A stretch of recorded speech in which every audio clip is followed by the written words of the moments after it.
CMPRadio.net. It's the station. CMPRadio.net, the voice of Chester.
Also known as Donna Janel, CEO and founder of Parenting with a Purpose. Our strive here at the podcast is to reach every home, whether it's single moms, married, single dads, whatever it is, foster parents, whatever, just bringing the ownership and responsibility and nobility back into parenting. Get comfortable with uncomfortable conversations.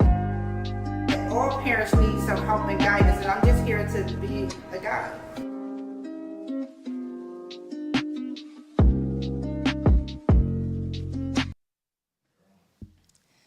Hey everybody, welcome to Parenting with a Purpose. Donna Janel, I am your host, Donna Janel, and we are here today. What the goal is and our aim is to bring the nobility, responsibility, and beauty back into parenting. Parenting comes in all shapes and sizes, and you know our motto here is that we as parents are the bows and our children are the arrows, and they will land in the direction that we send them as long as we continue to nurture them and help them grow to land in that position. Now, they don't land all at the same time, the time that we think that they're going to land, but they will land. And if they do land somewhere they're not supposed to, they turn back around and go to the place that they're supposed to because, again, we are the bows and the children are the arrows.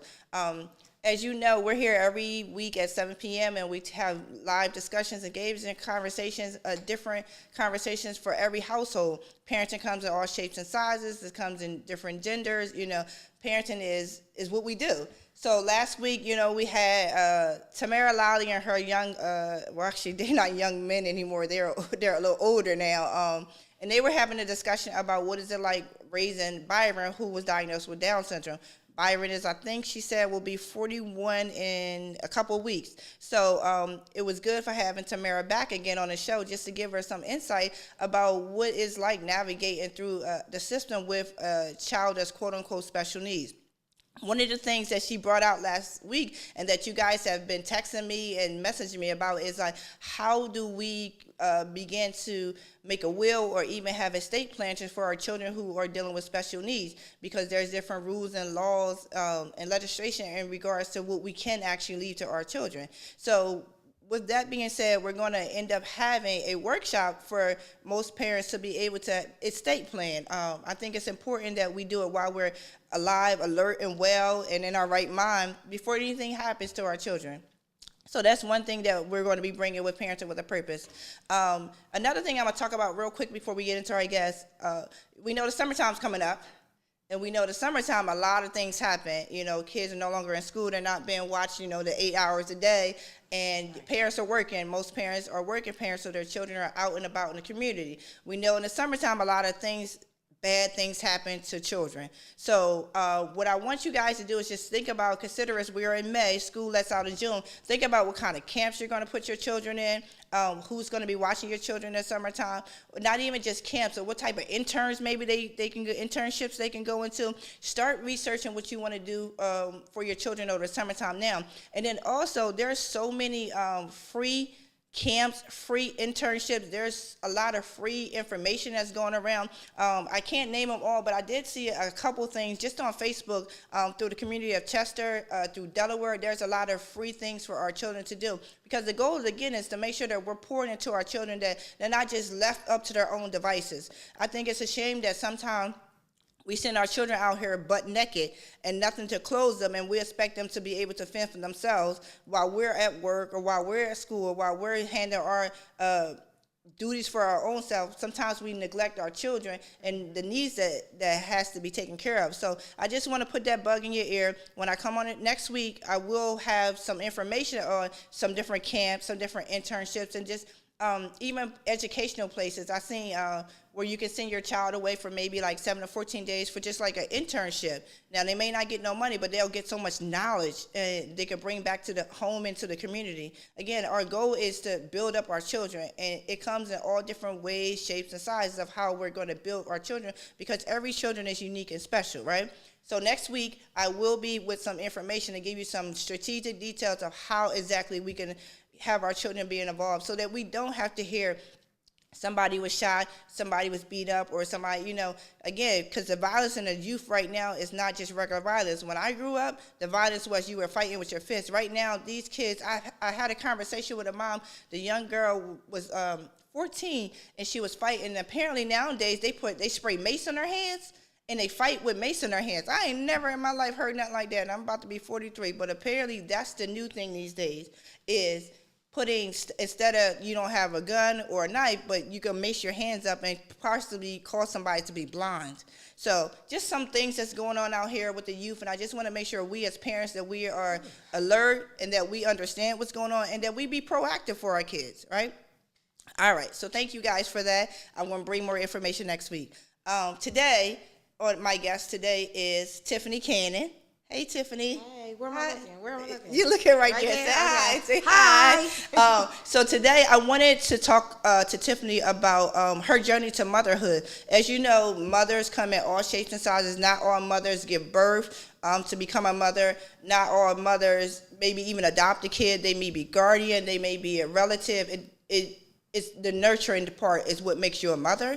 So I wanted to have a conversation with Tiffany today, because I know that there's other parents out here, other mothers out here, maybe on a journey to become a mother, and maybe be maybe discouraged for different reasons and things like that. So I just want to have an open conversation with Tiffany. So I'm glad that you came on the show, Tiffany. Things I let Donna talk me into. But thank you. So first question I have for you is just tell us a little bit about yourself. Like, if you want to share your age, you don't have to, but you can say a roundabout age. No, I will be 42 this year. Okay, Yeah. you're 42, so you're about around the same age I am. So, okay, we can relate You a little older. bit. I'm older. Don't do what my sister done. I'm 11 months older than my sister, and right now we're the same age. We both are 42. So she keeps saying, y'all Irish twins. Yeah, that's exactly. So she keeps saying, Donna, like we're the same age. I'm like, we may be the same number, but we're not the same age. True. So she don't do that now, because she just had a life-changing event. So now I am the big sister. Yeah. So so we're about the same age. So can we talk a little bit about who you are, what you do, and just career-wise, and then we can get into, let's talk a little bit like your journey into motherhood, like from, when you first was trying to become pregnant, got pregnant, like all this stuff from the beginning, before we even get to how you became a mother. All right? Okay. So just tell me a lot, because I want the audience to get to know you so that they understand that you're real, you're human, like this is real stuff. I'm a real person. I'm not a puppet sitting up here. So I am Tiffany Cannon. I work for Christiana Care. I've been there for almost 10 years. I have a master's degree in human resource management. I do a lot for Christian Growth Ministry. Shout out to my church, Bishop and Pastor Lane. I do a lot there. So working in HR, I found that wasn't it for me. Mm-hmm. I didn't want to deal with all those HR problems. So I transferred into community health, and I've been in that department for about a little over a year. Okay. So now I'm finding my purpose, because what I do at church and ministry is what I do at work. So it all lines up. So it's perfect for me. Right. So I get to, serve the community, help them to get medical insurance, help them to learn about their bodies, to eat properly, what's good for them, what's not good for them, connecting them to the right people to help with their mental health, with their drug addictions. So all that kind of stuff. So that is what my passion is. And that's some of the stuff I do at church, set up programs and things like that. So it just all worked out. So now purpose and career met. Did you always know? Because I know a lot of times we go to school for one thing and then we end up doing something else. Because it's like later on in life we realize what our purpose is and our passion is. That's right. So did you always want to work in the community aspect of it, or? No. I'm not really. I really didn't enjoy people. It wasn't until then I was like, all right, I don't want people to talk to me. I don't want people to touch me. I don't want none of that. Right. But working, I think it came from church, working in the ministry. And what do? That's your goal. You're out there, you're helping people, you're connecting people to services and stuff like that. So when I found out, I really like to do this, I can put together some programs and I can be more of a behind the scenes person. Okay. Then I'm at work and I'm like in administration and I'm like, this not getting it. This not, you had that feeling that you're going to work every day and I'm like, I don't want to do this. Right. I'm not happy going to work. So I got to find something where it makes me happy to go to work, and I don't mind being there, and I don't mind helping people, and I don't mind being in that environment. So I waited patiently, and I got there.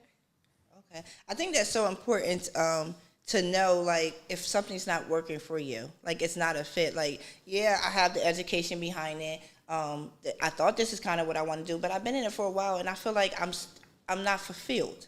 That's what it is. I'm not fulfilled, because sometimes we go through everyday life. It's like we got to show up because that's what we thought we're supposed to. Like, I said this a couple weeks ago, where at times we think that we're supposed to be so committed to a certain area because that's just, I don't know if it's kind of, we raised that way, we see that way. You're supposed to be on a job for until you retire. Even if you're not happy on that job. It's what we were trained to do. That's what we were trained to do. And I think with this, our generation and the generations behind us, we're saying that, no, it's okay to switch up. And we're looking for joy. We're looking for happiness. Everything has to make us feel good. Yeah. So it wasn't an easy journey to get there because I had to go through some positions that I didn't really like. I was in banking for 10 years before I even went into healthcare. So, going to the bank every day, and I went through multiple departments in the bank, and I just knew this is not what I want to do. Right. So then even when I went into Christiana, I went in as an executive assistant.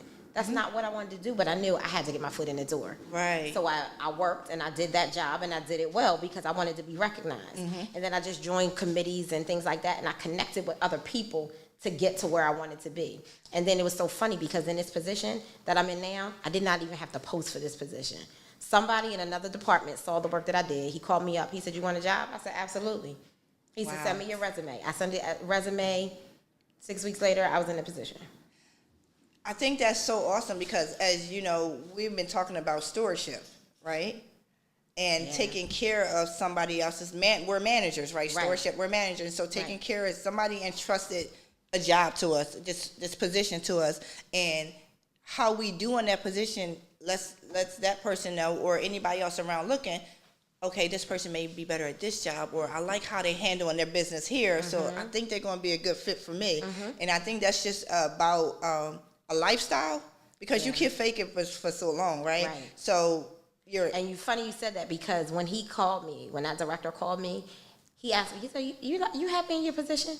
He said, because I see a whole bunch more in you, and when I see you, you don't seem happy in that position. Now, I did my job, and I did it well. Right. So he could see that.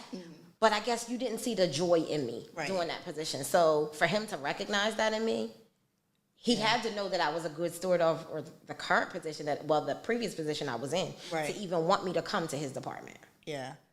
And I'm telling you, people watch you when you don't give people permission to watch you. So it's just better just to be joyful, be happy, and just work the work. Work the work. Work and the sometimes work. You got to fake it till you make it. Yeah. Hey, so Listen, that's where you're at sometimes. Yeah. But I think life is a journey anyway. And I think every part of our life is part of our journey. And I think that how we perceive it or how we work it is how the outcome is going to be. Absolutely. Right. Yes. So I think that's awesome. All right. So let's talk parenting. Mother. Yeah. That's the title. That's what they call me. That's what they call you. That's what they call me. So what's your earliest experience in? I can remember early 20s, and I had a good mom, but I never had, you know how like you have that desire to want to be a mom? I didn't really have that. I didn't have that, so go ahead. I would see people with the kids, and I was like, I just want to go. I want to get up and go. I don't want all that extra person. And it wasn't until I had my first miscarriage that I realized, oh, I think I want to be a mom. It was something that just came over me. It wasn't anything that, you know, I can't say it's nothing I prayed about. Like, God, please make me a mother and connect me. It wasn't that. It was just knowing that, oh, I can bring life into the world. I had the opportunity and now it's gone. Right. But I wasn't eager, like, all right, I'm going to try again. Okay. It was like, okay. It hurt, but I'm going to move on. And I'm going to go on with life. And I'm going to do this and I'm going to do that. Right. And, you know, I have godchildren. I have 3 godchildren and, you know, nieces. And I was like, I was good. Right. I was good doing me, being me. So that desire didn't come until it was like, maybe I do want to do this. Right. Maybe I want to put some time into this. I wonder what it would be like. Okay, yeah. But it wasn't nothing that, I had the thoughts of it, but I never did anything to pursue it. I was just like, maybe it's just not for me. Okay. Kind of, if it happens, it happens. It happens. And if it doesn't, it doesn't. And I was okay with that. Okay. Yeah. All right.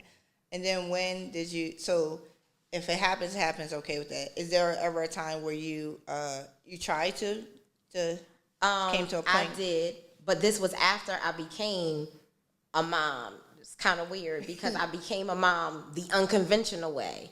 Right. And after I became a mom the unconventional way, I was pregnant, and I went through and I carried for 6 months. Right. And then I delivered a baby boy, and he lived for a couple hours, and then he passed. And it was that at that moment I was like, I really did want to be a mom. Wow. And I realized, oh, that really hurt.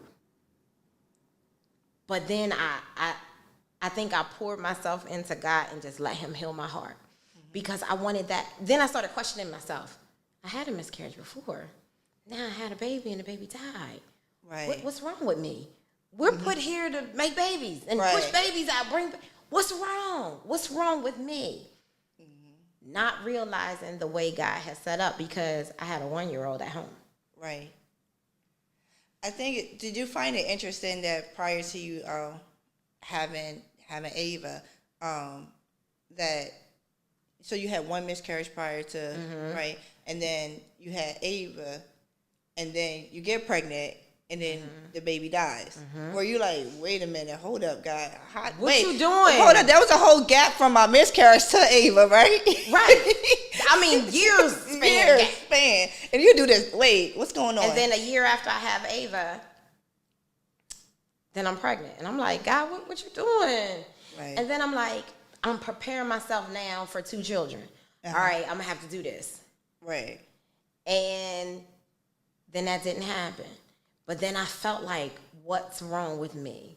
And I remember being in labor in the hospital, and Bishop Lane comes to the hospital, and at that time, before my family arrived, he's sitting in that room with me, before Duran got there, before anybody got there, just me and Bishop. And I remember Bishop saying, you see a little contraction thing, and I remember they said, a contraction's coming. And he looked at me, he said, what it feel like? I'm like, really, dude? We want to do this right now? Right. But I remember asking him, what's wrong with me? Why can't I do this? This is what I was created to do. Why can't I do this? But then looking back on it, being pregnant was the worst thing ever for me. I didn't. No, you know how people skip around, they're like, they have so much joy. I was miserable. I was sick constantly. I felt like I was always bloated and full. It was not an experience. So now I look at the blessing of Ava. I got to carry. I delivered naturally. Right. And I'm raising a child. Maybe not all in the same person, but I did it. Right. God gave me the desire of my heart that I didn't even know was a desire. Right. I think sometimes, a journey to motherhood, some people, they're raised to, all right, this is what you're going to do. You're going to have kids. You're going to get married. You're going to have kids, and this is what you're going to do. And I think that we don't realize, or society, or maybe people don't realize, that you don't naturally have to give birth to a child to be a mother. You don't have to. But that was my problem. Talk about that. I felt like, how can I not? And then there are some now that say, you ain't a mom. Yeah. And I beg to differ. I am. I wake up to this little person every day. I go to sleep to this person every day. Not only do I provide for her financially, I pour into her. Spiritually, I pour into her to make sure her mental health is stable, to make sure she's emotionally stable. Mm-hmm. It's more than just making sure she got clothes and food. Let me tell you, and I think that growing up, that's all I heard. I put food You're not on the hungry. table. You're not hungry and you got a roof over your Listen, head. I put food on your table. I put clothes on your back. They may not been the best clothes. They may be in your sibling clothes that's falling off when you walk and you falling and tripping. You may have some sneakers with a hole in it, but you got it, right? And I think that's such a problem with that type of thinking. But I also realize and understand that they are parents and their generation did the best that they could, because there was times where they couldn't provide for their kids those things. Right. So instead of providing their mental health, right, I'm worried about, are you going to eat? I'm in survival mode, right? I'm in survival mode. You got food, you got clothes, and you straight, right? Because they're the basic needs of Maslow law. But then we realize over time that our children, it's interesting because Maslow law is like all these hierarchy, right? Absolutely. And it has, all these needs, and also emotional needs is on there, but nobody talks about those needs. They talk about the food, shelter, and clothing, and we just skipped a whole thing about emotional well-being, right? And I think making sure their mental health, because I know for me growing up, all we heard is she crazy or he crazy. Yes. But now crazy got a name. They bipolar. They got multiple personality disorders. Right. It's depression. But growing up, we didn't know what that was. Right. So now, with her going to school, she's in kindergarten now. And I know there are babies that battle with mental health. So it's important to me that I make sure her mental health is stable. Right. That I make sure she's emotionally well. We have conversations. People probably think I overly talk to her. I don't think so. I love that. She just turned 6, but we talk. Me and her, we have conversations. I think it's so important because one of the things, and then we're going to backtrack on how you became her mom. Okay. But while we're talking about this, one of the things that I teach in a group of parents, and when I have these parents in 6-week classes, is that when we pour into our children, they're able to pour into other children, because me working with in the medical field and just with the youth in general, there are so many kids that come to school, either they're hungry, they're being abused at home, they're dealing with all these different mental issues or anything, and if your child is such a child where people can confide in that child, if other kids can confide in that child.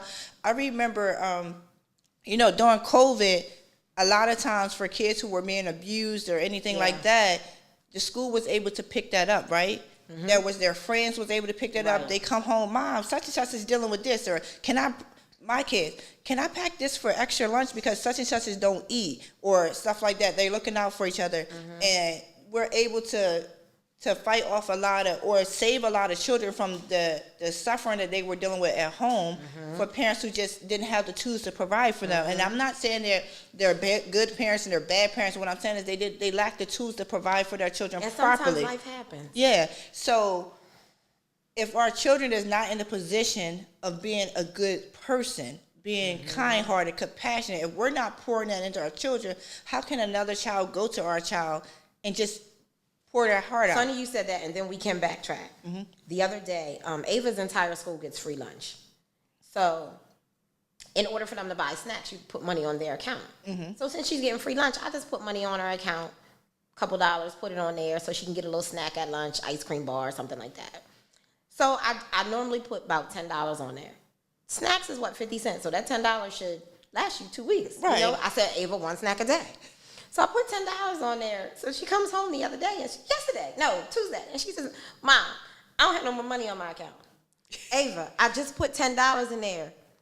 Well, so-and-so needed a snack, and so-and-so needed a snack, and so-and-so needed a snack. I said, Ava, you can't give everybody snacks. And then she looked at me, she said, you told me to give. Yeah. But it's what you, so you gotta be careful what you teaching. And I'm glad. But it was like, girl, it's a free-for-all. She said, hey, my mom put money on my account. She like, I mean, oh, they had a my book friend's fair gonna buy. at school. So I volunteer and I go to the book fair. And they asked the parents, each child got $8 from the school, from the PTA. But they also asked parents, if you can, send your children in with money. Right. Well, there were 3 kids that came in, didn't have any money. I don't know the situation. Right. Next thing I know, I'm ringing up Ava's books. It's 3 kids behind me. She said, you don't need no money. My mom got it. But it was her heart. Right. So that's what I've God. been training her. That's what I've been teaching her to give. Yeah. So she's like, yeah, Mom, you're going to give. This is what you teaching me. So, Look, yeah, a cheerful heart, too. Yeah, get your money out because they don't need books.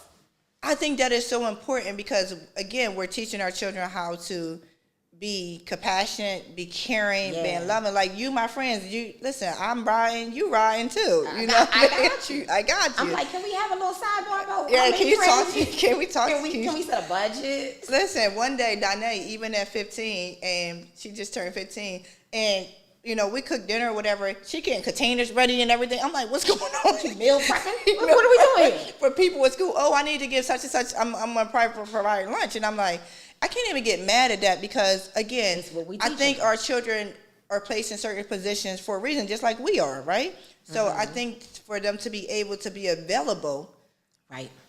for another child, I think it's so Right. important because children confide in children more than they confide in adults. So if you have a trusted friend at school, you're going to share. I'm going to share this quick story, and then we're going to go back. I remember I'm a CASA, so I'm a court-appointed special advocate for kids in foster care. There's a particular young man. I think he was 13 at the time, and he was in foster care. What happened was his parents were drug dealers.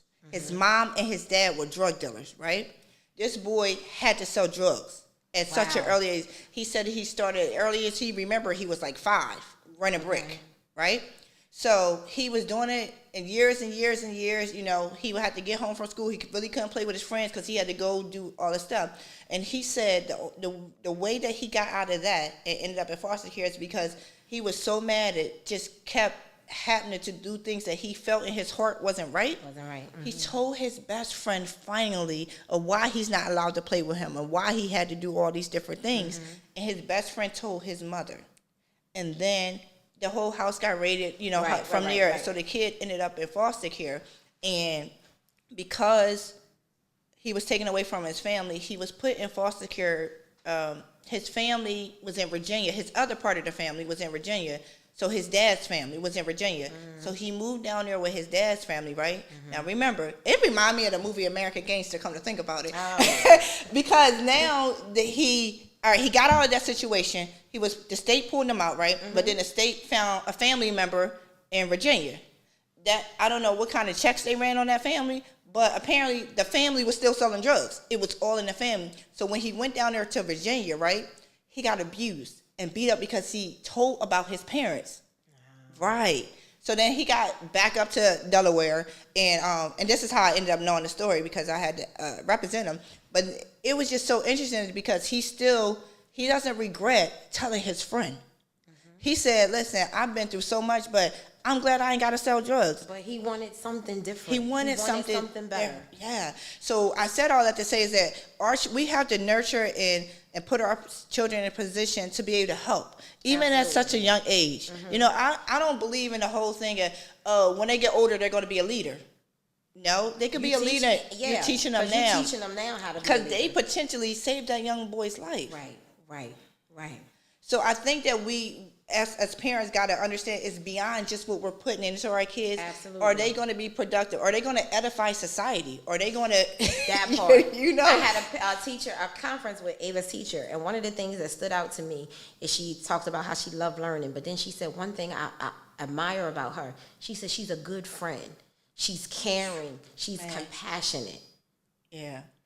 And I was really taken back by that because that goes to show everything that I've been pouring into her about who she is, about the type of person that she should be. Now, she's a regular 6-year-old. She got to get popped every now and then and that kind of stuff. Right. I don't abuse her. I said pop. Pop.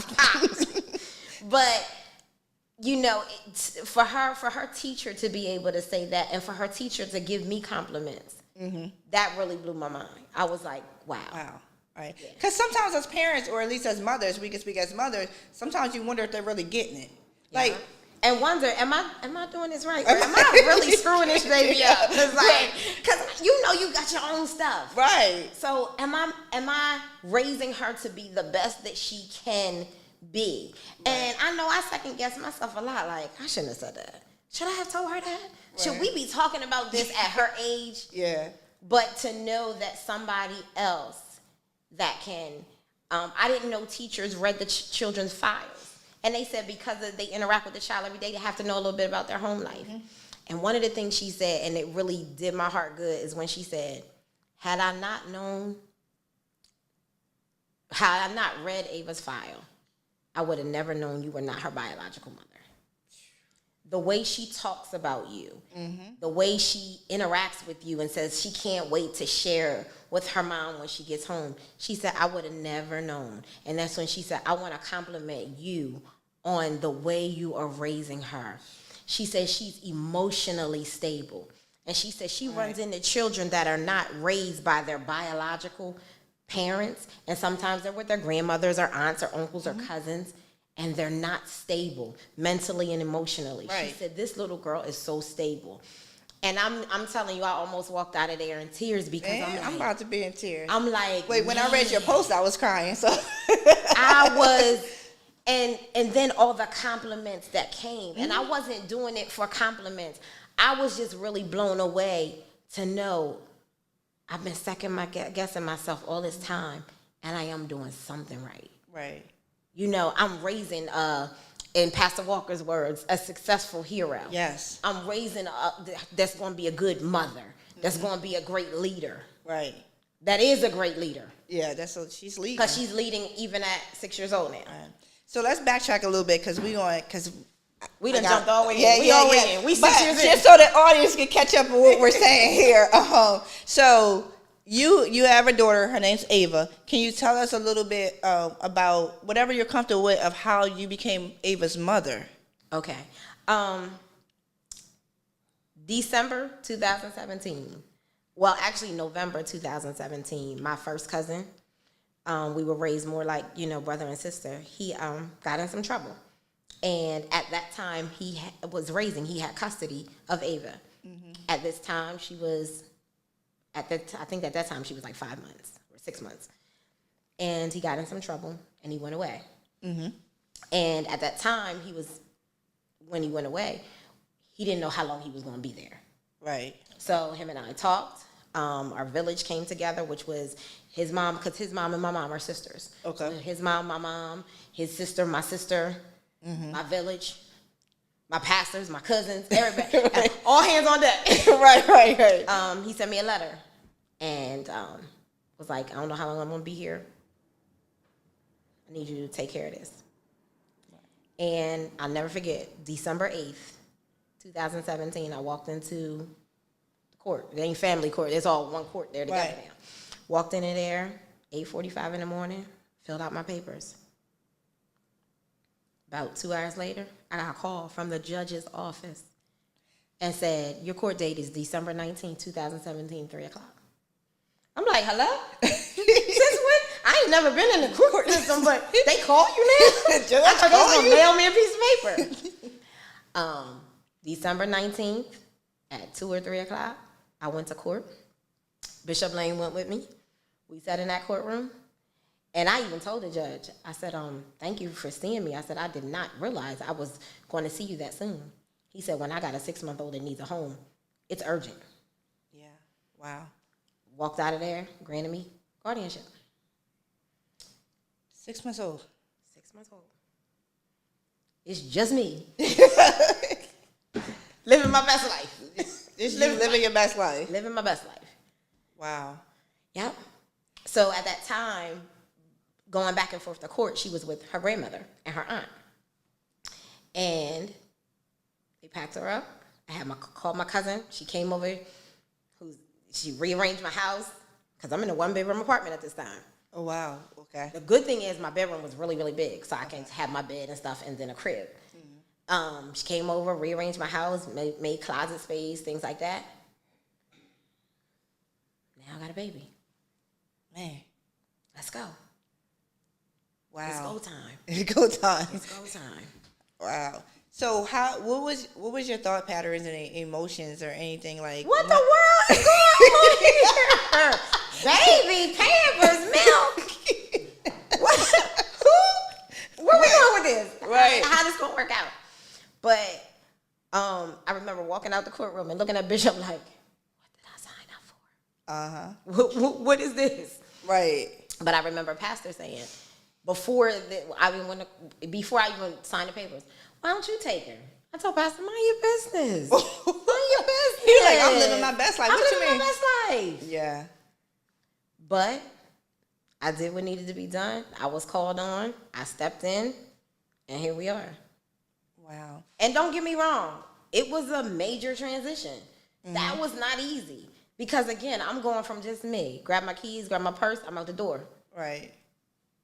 Now, get up, get this baby dressed. Now ain't no stop and get smoothie. I got a baby in here. You better make a smoothie at home. Yeah. It's different. It's different. Right. I'm driving my Infiniti. I'm like, hey. I said, I better go get a Honda because I gotta make sure the finances is good. Right. I gotta make sure me and baby can eat. Right. But I tell you what, never skipped a beat. Never skipped a beat. She or I have never gone without. So you've had Ava since 6 months, and she's now 6 years old. Just turned 6 last week, 2 weeks ago. Wow. Yep. That's amazing. Yeah. And so, all right, so her father's away. And what about her biological mom? At that time, I didn't know where she was. She came back around, Ava was about 3, filed to rescind the guardianship. Now, Ava's father got her when she was a month old. So from 1 month to 6 months, she was with him. Right. And then she came with me. So at this time, now the mom files the papers and it's 3 years. You ain't seen your baby in 3 years. Haven't talked to her, haven't provided for her, nothing. So we went through, and I remember calling you, Donna, I need help. Yeah. Donna connected me to the right people. There was some we went to court. It took about 9 months for us to even get a court date, but we finally went to court. She was ordered to supervise visits every other week. So she was ordered to like 6 visits. She came to all of them except for 1. Then we went back to court. The court offered her, again, every other weekend, and 1 like dinner visit, maybe 6 to 8, 1 night a week. Right. That was the grant. She didn't come to not 1. So then 6 months went by. We went back to court. The judge said, you didn't even do what you were supposed to do. You were supposed to submit this, do this, do this. She didn't do anything. So case was dropped. That was in November of 21, and we haven't seen her since. Now, let me ask you a question about that, because I remember, we were conversing about that several times. And for Ava was 3, right? Because we had that conversation about, like how to explain to her about this other person who just showed up in her life, right? Because she's known you as mom. Yeah, the funny thing is when she first met her and Ava asked her, what's your name? And she says, Mommy. So I remember the supervised visits were at my mom's house. So I remember walking in and saying, hey, Ava, I'm here to pick her up. And she said, Mommy, guess what? She has the same name as you. So she's thinking Mommy Right. is just your name, right, not your title or who you are. So, and even till this day when I ask her, she doesn't remember. Yeah. I mean, she's 3, so it's not much. Right. And you saw her 5 times. Right. So she doesn't remember. But she does know her birth story because I felt that it was important to let her know where she came from. Right. I think one of the things that when we were talking, you just wanted the best for Ava, and you were willing to have visitations. You gave birth to this child. This is your child, and you were willing to have visitations. But as a mom, because you've raised this girl, you nurtured her, you just wanted the best safe place possible. Right. And the fact that there were some things, some inconsistencies, and some things that just wasn't sitting well with you, you was like, not on my watch. No. And you have given her chance after chance and the benefit of the doubt, but at some point, you was like, nah, not to this baby. Yeah. And since then, she called maybe a couple of months ago, and her and I had a conversation, and she's still not there. She's still not where she needs to be consistent in her life. Because don't get me wrong, I am not saying I want you to stay away from her. Right. What I am saying is until you get yourself all the way together, stay out of her life, because you will not disrupt everything that I have poured into her. And not just because it's me, because she doesn't deserve that. She did not ask to be here. Right. So it's important that she get the best chance in life. It's important that she get everything that she needs. She's not an afterthought. So we have to, I decided I'm going to pour into her. And when I made that decision, I poured into her just like she came out of me. Right. Because she is my blood. You know? So, and I often hear people say that, you know, a child that you didn't birth, you can't love like yours. That's absolutely not true. That is not true. I think that's such a common misconception, because people think that mothers are just somebody who, because we're women, we have a womb. But, you know my story. I have my 2 girls from my sister and her husband. I didn't give birth to them, but they my kids. They call me mom, Aunt Donna mom, like TC. I always thought that was so cute, Aunt Donna mom. Yeah, like in the beginning, because I'm not here to replace your mom. I remember when Ava was little, you know, just learning to talk, and she called me Fifi, because she couldn't say Tiffany. Tiffany, right. And I remember talking to my mom and talking to my aunt and saying, what is she going to call me? And I remember, I think it was Kelly, which is my cousin and also our preschool teacher. Shout out to Kelly Bowers. Prayer partner, yes. Yeah. If y'all need a Kingdom Builders Love Center. But I remember her saying, when I would go pick Ava up from daycare, Ava, mommy's here. And I remember struggling with her calling me mom, because I'm like, I don't want to mislead her. Right. But everybody else is saying it. So why not walk in who you are? Right. You are her mom. She wakes up to you every day. And she needed that, though, because, again, it's all about how they grow up, right? So if she's growing up and she's not even able to identify anybody as a mother, because, again, her mom was absent, her dad is absent, so who is she connected to if she cannot connect with the person who's raising her? I remember talking to one of my girlfriends, because there was a person in our life that had an issue with her calling me mom. And I was talking to my girlfriend about it, and I said, do you think I really made the right decision? Should she really be calling me mom? And she says, why shouldn't she? Because that person feeling that way is saying she don't deserve to have a mom. And that's so unfair. That baby deserves to have a mom, and you're in that role. Right. So regardless of what she thinks, what she feels, that's on her. That's on her to feel that way. Right. And then that's when I got free from feeling like she shouldn't be. Right. And now, 6 years in, that's my baby. And can't nobody tell me no different. Right. I think it's so interesting how people view the role of a mother, or, or the definition. Like, I think people, they don't read the dictionary or something. Yeah. Because it doesn't say that you have to give birth to a child to become a mother, right? It's the nurturing. Yeah, the nurturing. The things that people would say. You're not her mom. Yeah. But now, understanding and really knowing who I am, oh, but I am. Yeah. And I say that with everything in me. I see it. It's coming outside of your neck. Yeah, it's coming out. It's coming out. But, her mom. I mean, because I know what I've poured in. So I think that's the key right there, because a lot of people know my story, like, my mom and my dad, but I think that God, because our parents do the best that they can with what they had or whatever. I'm not dumb. I'm not. Everybody's perception is different, and as I became older, I understood, so I don't fault my parents for a lot of things that happened to me. But what I will say is that God always brings people along the way to help nurture us, right? So I have, Tracy Walker, who I call, my bonus mom. And it was crazy because there was a time where I used to just call her mom all the time. That's my mom. And I would post stuff about her and my mom. And then my biological mom would feel some type of way, or it would look like, and I didn't want no hurt on my biological mom. I didn't want her to feel like she was slighted or anything that she did wrong. So one of the things that Tracy Walker did, though, the whole time of her nurturing me, because I met her at 21.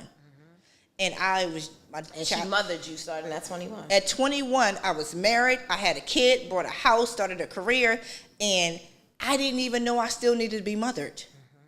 So, but the whole time of her mothering me and nurturing me, she always made sure that I respected my biological mom, always made sure that I put her first, and that's what you do. Like, I feel like mothers who come along on the side, they're not trying to take the place of your biological mother, but they're helping. It takes a village to raise. Right. Even when I tell Ava about her biological mom, there are details that I know that I would never share with her. Maybe when she gets of age that she can comprehend it. Right. But right now, I never speak negatively of her. Yeah. Never. I don't give her my personal thoughts, my personal feelings. Right. That's not my space to do that. That is not your space. And I think that if people understand how it's the best interest of the child. So if I love Say this that child, again, please. It's the best. Look And at I my think- son calling me right now. I think that's what we miss. Yeah. Because we get so mixed up in our feelings, what we want, what we feel, what we need. But we gave up that right Right. when we either pushed that baby out or signed that court paper or accepted that responsibility. We gave up what we needed for the best interest of them. Exactly. And I think we live in such a selfish society where it's I, me. And we don't really understand how important or how much we're entrusted with someone else's life. Yeah. Because you've been entrusted, right? Yeah. You're managing this person now. And I don't take that lightly. Yeah. And I think part of the issue, though, is because of generationally of how people have been raised and how they feel about themselves or what, all that. But I think at some point, there's something, I think we're all built with this innate thing, something in us to say, I want better.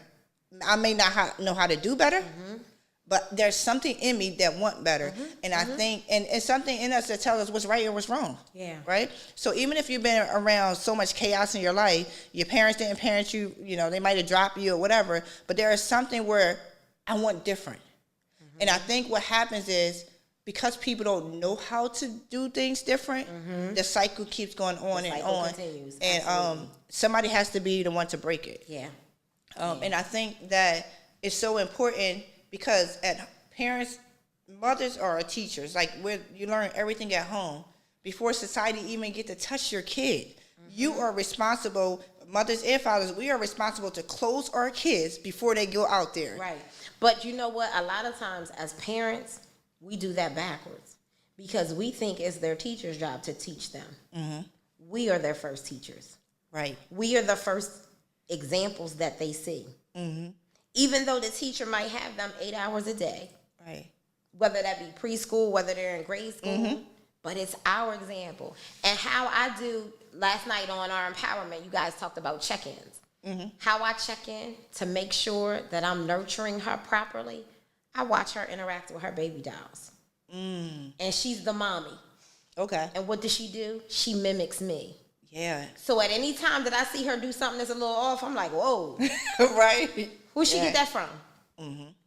Be it positive or negative, I'm like, okay, she's getting it. Because she's pouring into them. But then sometimes she might, and I'm like, I can't do that. I can't say that to her. Right. Because she's a sponge. She's absorbing everything that I do, everything that I say. And she's taking it. And even now, I'm teaching her how to be a young lady. I'm teaching her how to be a mother. I'm teaching her how to be a career woman and hold it down and pay your bills. And so when 20 years from now, she can do it. Right. We teaching them that now. I think it's so important, again, because we're looking at our children holistically. Before, it was... We were never taught that. We weren't taught to look at our children holistically. We're like, I'm the mom or I'm the dad, you're going to do what I say, and all this other stuff. And people probably say I talk to her too much. But we have conversations. We talked about this before. We have real conversations. I think it's so important, though, because, again, no slight to how our parents raised us or how their parents raised them. Again, they did the best that they could with what they had. But this is a different time, and this is a different generation. And in order for us, like, if you want something different, you got to do something different. And I think that if we parent our children the way we were parenting, now there's stuff that I take from my mom, definitely, that I don't play. Like, you know, I remember being real young, and we lived in a project, and it was daylight, and we was upstairs in bed. Everybody else running around outside or whatever. I couldn't understand why we got bedtime. Yeah, like, why is it light and we still upstairs in the bed, sneaking out, looking out the window, people running around. I don't care if it's 8:30. It's 8:30. Yeah, and I used to be. Growing up, I used to think about that all the time. Why we can't never do this, or why we can't never do that. And, but now I see why. And I see why, because I started to think when my children was very young, they were in bed at 7:30. People thought I was crazy. My kids didn't watch TV during the week. They only watched TV a Friday night. They watched. Oh wow, Donna, you strict. Yo, I was, and they watched it. If they watched it on a Saturday, they had to watch it before 6 because Sunday we had to go to church. So y'all was going to bed early on Saturday. So they literally 7:30 in bed, and I had such a schedule, and then I had fun with them. We did other things instead of TV, like we did board games. I literally was spending quality time because at the time, again, with my two girls, both parents were deceased, so I needed to put that quality time into them. And people would make fun of me. Oh, your kids go to bed at 7:30 because they want me to do something. Oh no, my kids, you know. And they would make fun of me. And I'll never forget when my oldest, Faith, when she went away to college, she was part of this like government thing at the college, and the meetings were like 9 and 10 o'clock at night. So after I gotta go bed. after they were done during the day, she called me. She was struggling so bad to stay up. She said because she was so used to so programmed to go to bed early, get all this stuff done, and go to bed. Like her body was so programmed. And but she said because she was able to not pay attention too much to like TV and all these other things, that she was able to really get into how to study and things like that. It helped her in the long run, but she struggled with the whole go to bed thing. Absolutely, But I can see that. But I also, and one of the things as parenting, because I have multiple kids, I had to learn how to parent different, right? What I did with her, I was a new mom, all that stuff. I was real strict. Listen, you're not doing all this. You're not going to your friend's house. Like, I was a really strict mom. And having my other children really had me open my eyes and be understanding and hear from them. And I definitely parent my other children different than I did my first child. And I could see the fruit of it too, that I'm not as strict. I was a strict mom. I was parenting out of fear. But I think sometimes that's one of the other things is that I talk to a lot of parents. They're parenting out of fear. They don't want A, B, and C to happen to their child. So then they put all this pressure. But what happens with that? A safe environment. Yeah, because what happens for that is that when you're so strict on your child, they're gonna sneak out and they're gonna try to, and then they're gonna end up in trouble instead of you having that conversation with them. So there's all types of way of parenting, but I think definitely one of the biggest issues I see is parenting out of fear. Yeah. But again, if you don't know no better, you don't do it. You know, It's a generational thing, and I think it's. And I know like for Ava, it's really important that I know how she feels. We were riding in the car just the other day, and we talked about how she felt. I wanted to know how certain things made her feel, because that's extremely important to me. Right. I want to be in touch with your emotions. I want to know that you're okay. And at the end of that conversation, I reassured her, I'm mommy, but you can tell me anything. Yeah. Whether it's good, whether it's bad, whether it's hurtful. If you don't necessarily know how you feel about it, I want her to know this is a safe zone. Right. You can tell me anything and you can feel safe coming to me. Because whatever it is, we're going to work it out. We're going to fix it. That is so important.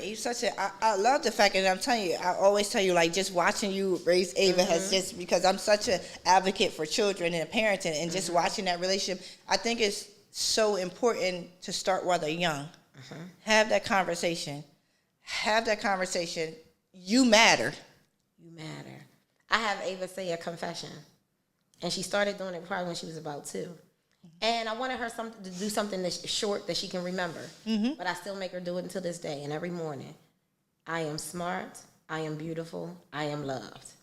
Yeah. And I will, Ava, what's your confession? I'm smart, I am beautiful, I am loved. And sometimes she say, I'm smart. Put some authority, put some bass in your voice. Right. Because I want you to know. And I say, what are you? Who is Ava? I am smart, I am beautiful, I am loved. I want you always to know that. Regardless of what comes up in your life, I want you to know that about you. Now, as she gets older, we can add to that. Right. But at 6 years old, that's what I am. That's what you are. And I think that is so important because we live in a culture and a society where they're telling you who you are, and that's not who you are. So if we started out young to build such confidence in these kids that they listen when something comes to them that don't sound, that ain't what my mom told me. That ain't what my mom said. That ain't what. That's not what. And then they can run off of them. We pour into different. I found a little devotional. And I mean, their attention span's not that long, but we sit down and we have a conversation. I think that's so important. Have a conversation about in that story, what did you get from that? What did you feel from that? The other day she came home and she said something. Yeah, she said, yeah, Mom, she's wilted. Huh? But that means you were listening. You were listening to that story in school, or you were listening to the conversation we had. Right. And then I go on to explain some people are wilted.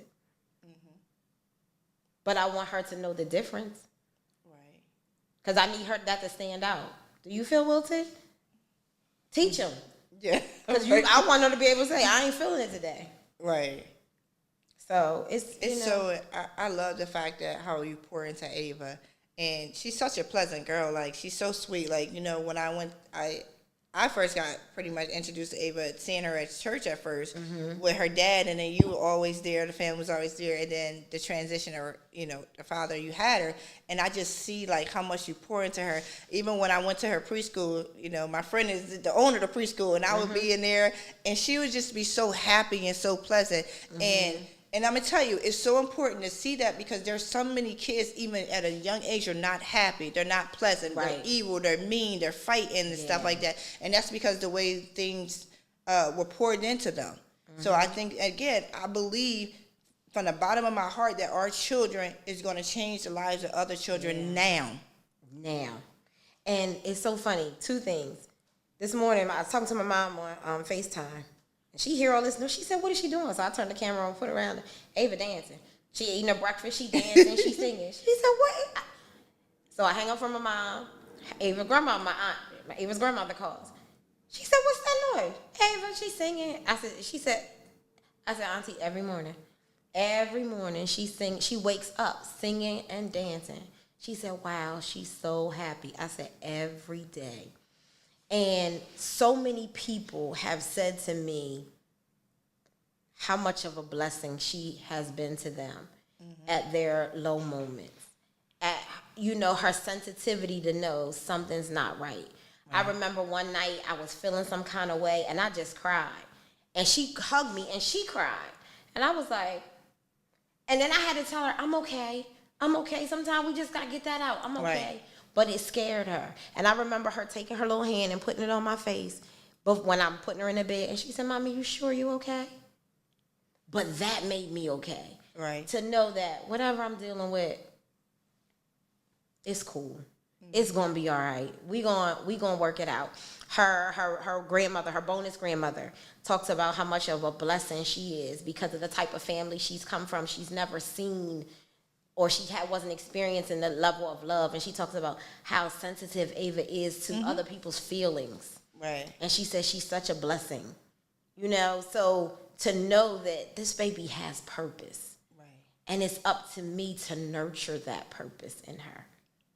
Because we don't know how many lives she's going to touch, how many lives she's going to change. And I think that's one of the things that I try to encourage parents. It's like, all right, you don't know her purpose. We don't know our children's purpose. We just starting to figure out our own purpose. Yeah, I know that's right. What's here to do at 50? I know I was born, but what I'm supposed to do before I die, you know? So because we don't know, I think it's so important to pour into them because we don't know where God is going to place them and have them in situations. Again, I think that they're there now, and they matter, and really letting them know that they matter. And I think one of the things, as letting them know that they matter, that shows them that other people matter too. Yeah. So they become good stewards over relationships, right? Mm-hmm. Because they've grown up around positivity and the whole fact that you were crying and she wanted to help you. Because when she cries, you help her, right? So it's like, but it's showing that I'm teaching her the right thing. Yeah. One day she came home from school, and another child, you know, kids, they in school. One of the kids threw up, and the other kids were making fun of her, and making fun of the little girl who threw up. And Ava came home. As soon as she got in the car, she was so mad. And she was like, Mom, I'm so mad. And I said, why? And she said, so-and-so threw up, and the kids were making fun of her. And she said, I told them, y'all throw up too. But she was so angry because she couldn't understand why they were teasing the little girl. Right. And I said, Ava, what did you do? And I'm like all germaphobe. She says, Mom, I went over and rubbed her back. I'm like, this kid got a stomach bug, and now you gonna have a stomach bug, and I gotta stay home from work.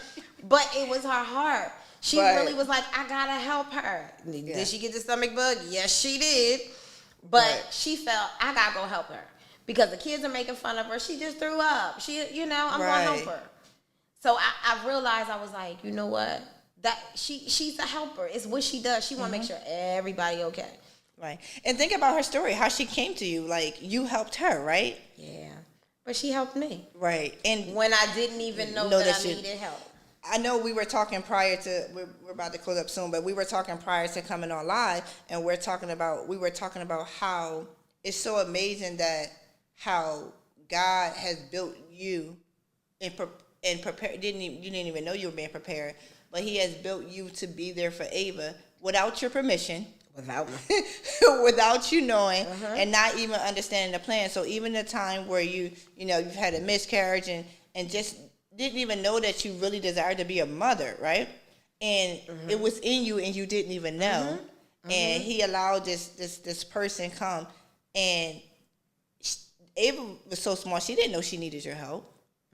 And you didn't even know you was a person to provide the help for her. And then in turn, and me helping her was healing me. Healing you. I know, I remember, I didn't know, like, I thought I was set. Listen, I got 2 kids, I got male and female, you ain't getting nothing different, right? I thought I was set. But then when I had my girls, like, and everybody says to me, I don't know if you get this, but people say to me, oh my God, you're such an angel for taking them in, or you're such this for taking them in. And I'm like, that's not what this is, though. They helped me more than I helped them. Right. That's funny you said that, because I remember when the paperwork and everything was final, and everybody said to me, and people still say this to me, you're going to be so blessed for what you do. Understanding that I never did this to be blessed. Right. But now I understand what they mean. Because when I tell you the provision and that has been on my life since that day, I mean, not skipped a beat. She has not wanted for nothing. I have not wanted for nothing. My family, our village has stepped in like no other. Like, I remember one time, I said, Bishop, you gonna have to watch this baby. I got somewhere to go. But that was part of my village. And he helped. When I tell you I love, like, Ava is related to me on my mom's side. So that she's family there. Right. But on my dad's side, technically, biologically, she's not related to them. You would never know it. She wanted the kids. When they asked about the other kids, when the other kids get gifts, so did she. So they accepted her just like she came from me. Right. And now what I'm realizing is she did come from me. Yeah, she's yours. Not right. She's yours. And I'm gonna touch it real quick before we wrap up. But that whole village thing, because I think sometimes some parents or some mothers or even fathers, we think we gotta do this on our own. And I was that parent. I was like, listen, these are my kids. I'm gonna do A, B, and C. When the whole situation where their father left, and I was like, I need your help. Who's coming? Listen, I would not take help, and then I was drowning. I was suffering, because I wanted to be the perfect mom. Listen, everything you get is gonna be from me, but that was a parenting out of fear, right? I didn't have it, so I'm gonna make sure A, B, and C. But over time, like, I realized that it takes a village to raise children. It takes a village, and I think it's so important for parents to know that you need a village. I need it, absolutely. And it's even the little things, like tonight. For me to be here tonight, it's Thursday night. Ava has gymnastics. Mom, can you take Ava to gymnastics? Right. Oh, after you take her out of gymnastics, you got to feed her. But I needed somebody. So for me to be able to do what I needed to do, because you asked me to come here, I had to get coverage. I had to find a way. So we gotta accept that village and appreciate that village and utilize that village. Because my village is there when I need a break. Hey, who getting this baby Friday? Mm-hmm. I need a break. And it was so crazy because, I have godchildren, and I'm always, like, getting my godkids. Girl, you had them godkids all the time. You the best godmom. You got that award. But it was crazy that I was doing that for other people and didn't want nobody to tap into me and my kids. Like, that was so crazy. And I realized, so you good enough to do it for people, but people can't do it for you. Yeah, so then I realized, like, nah, we need some help around here. Yeah. And I think that has been, like, one of the best things in parenting for me is to realize that I need help and it's okay to ask for help. Yeah. So, anything you want to tell parents who are watching or mothers who want to have a child, not sure to have a child, or even if they get in a situation where you didn't birth this child, but now this child's in your circle, like, any advice you want to give people? Ooh. Trust God's timing. Trust God's purpose. And know that whatever's happened, whatever's going on in your life, however it happened, it's not a mistake. And understand, if your true desire is to be a mother, get out of your head that there is one way to do it. Mm-hmm. There is multiple ways to be a mother. Now, you're going to have to be open to some other avenues. Right. But you can do it. I would say pray about it. I would say get in your word. Don't think less of yourself, because I know that was part of me. Like I was saying, God, what is wrong with my body? Right. What is wrong with me? Know that nothing's wrong with you. Because again, like I said earlier, I did all that a mother would do. I carried, I delivered, and I'm raising a child. Right. Wasn't in the way that you did it. Mm-hmm. But I did it. Right. And I think we just have to be okay with whatever God's plan is. To be, what does the word tell us? To be content. Whatever state you find yourself, be content. Mm-hmm. I think that is so important. Like you really hit it, because I think be open to different avenues. I constantly read the statistics about how many kids are in foster care, how many kids are homeless on the street. Parents that are just not able to give those tools. And I think that some people think that the only way to mother is just giving a birth. But again, we talk about mothering as nurturing and all those other things that come with it. Personally, if I was to ever do it again, I'm not trying to push out a kid, so I'll probably take that avenue of getting enough. Somebody, you can carry them 9 months. Let me just raise them. Right. Because there are so many children that need you. There's so many children, and the foster system is flooded with children who just need forever homes. And I look at it now, I wouldn't change a thing. That little girl is my heart. Always has been, and always will be. All right, you guys. Thank you, Tiffany, for coming to the show. Donna. Thank you. I'm not coming back no more. Yes, she is. She's gonna come back. All right. As you know, every week we're here Thursday at 7 p.m. This week was Tiffany. Next week we're actually going to be talking to a father whose son was murdered. So, what is life after your child's murder? How you're able to parent your other kids? How you're able to go on with life? So, tune in next week at 7 p.m. Thank you.